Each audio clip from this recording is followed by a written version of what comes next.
Invite a Budget Blinds style consultant to show you how to transform your rooms just by changing your window coverings. Canada's #1 choice for window coverings. Visit budgetblinds.ca today.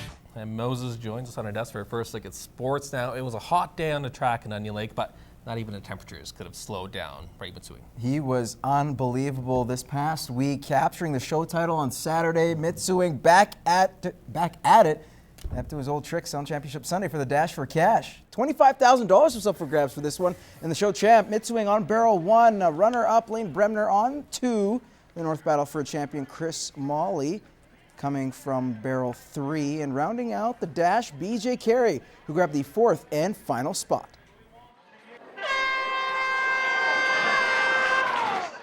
And let the Dash begin. And check out Bremner flying out of the gates on the second barrel.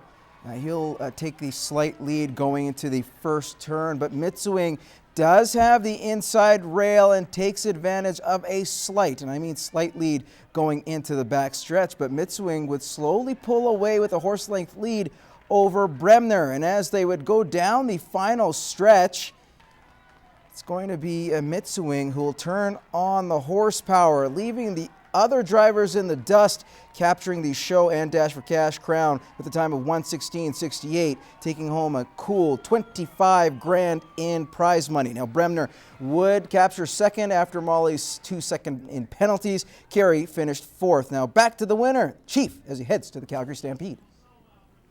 I got an outfit that'll go up on #1 barrels, which I've been working on, so that really works good, feels good. What do you feel going into Calgary? I feel awfully good now, like with this outfit, the way they're working, and the other outfit that I use off 3 and 4 barrels being equally as good. So I feel really good going in there now.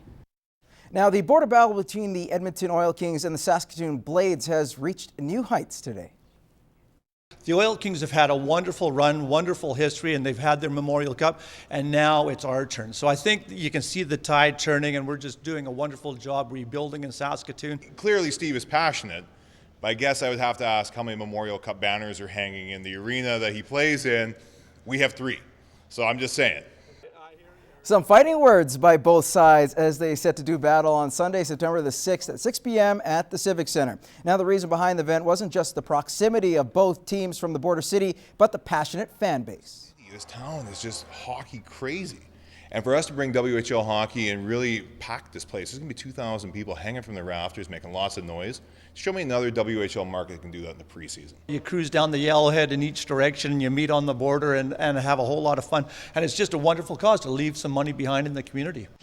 Another selling point has been the link between both clubs and players from the area, including Oil Kings forward Andrew Kep. It's really exciting growing up here and playing minor hockey. My dad used to bring me here and tie my skates when I was younger, and then to be able to play in the Western Hockey League game in this same rink is something pretty surreal. To have 2 of our players currently on our roster from this greater area and our #1 draft pick from here as well. Fantastic. We've got Chasten Braid as well as Chase Waters, and they'll both play in the lineup. And then our alumni really reaches deep into the community with Braden Holtby, and then his dad, Greg. They both played goal for the Blades. Now, tickets go on sale to the general public today, and you can pick them up at the Civic Center or go on the Bobcats website. All the money raised goes to the Junior A Bobcats. To some local baseball NSRBL action from Sunday. The Meadow Lake Sox were in town for a double dip against the Border City Blue Jays in one game and the Lloydminster Twins in the other. First up, highlights against the Bluebirds. Bottom 6, 1-0 for the Jays. Clayton Ermel will single, or the ball gets away rather. That scores Stephen Lodish. For you, it makes it 2-0. Jays would actually win it by that same score. Lodish, 13 Ks in the ball game. It's big. I mean, you get home field throughout, which is nice, not having to travel that extra game.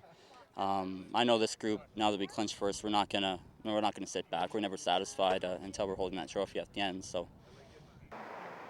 Twins now their turn to take on the Sox. Troy Winterholt rips one down the third base line. That scores Dirk Treptow. That makes it a 1-0 game for the Twins. Winterholt up again a little bit later. He'll do some more damage. He hits one up the gut, gets past the outfielders, scoring Chris Osmak from second, and Winterholt is going to dig in, and you know what? He's going to go for 3. Can he make it? On his high horse, he makes it safely. He would eventually score as well. Chris, or a little bit later, Evan Lodish with the single. That made it 3-0. Twins couldn't hold on to the lead, though. They lose by a score of 6-5. Now moving on to the AAA Prairie Pirates. They're going to be in action tonight in Saskatoon as they take on the Giants. The boys are riding a 4-game win streak and are 8-2 in their last 10 games. This will be the last AAA action they'll see in a little while as they'll head to Spokane to compete in a tournament starting this Wednesday.